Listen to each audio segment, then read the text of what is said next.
ராமு என்ற விவசாயிக்கு குமார் என்ற மகன் இருந்தான். ராமு அதிகம் படிக்கவில்லை. ஆனால் என் மகன் நல்ல கல்வி கற்று அறிவாளியாக வளர வேண்டும் என்று நினைத்தான். அதற்காக அவன் கடினமாக உழைத்து குமாரை நல்ல பள்ளியில் படிக்க வைத்தான். குமார் மிகவும் ஆர்வமாக படித்து புத்திசாலியாக வளர்ந்தான். பல ஆண்டுகள் கழித்து குமார் ஒரு பெரிய பொறியாளராக ஆனான். ஒரு நாள் தனது கிராமத்துக்கு திரும்பி வந்தான். அங்கு அவன் ஒரு பெரிய பிரச்சனையை கவனித்தான். கிராமத்தில் தண்ணீர் தட்டுப்பாடு.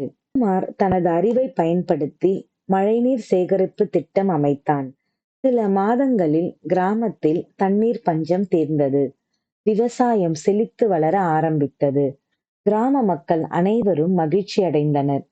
அவர்கள் ராமுவிடம் வந்து சொன்னார்கள், உங்கள் மகன் எங்களுக்கு பெரிய உதவி செய்திருக்கிறார். அவரை நீங்கள் நன்றாக வளர்த்திருக்கிறீர்கள் என்று. அப்பொழுது ராமுவின் கண்களில் மகிழ்ச்சியால் கண்ணீர் வழிந்தது. குறள்: தம்மின் தம் மக்கள் அறியுடைமை மாநிலத்து மண்ணுயிர்க்கு எல்லாம் இனிது.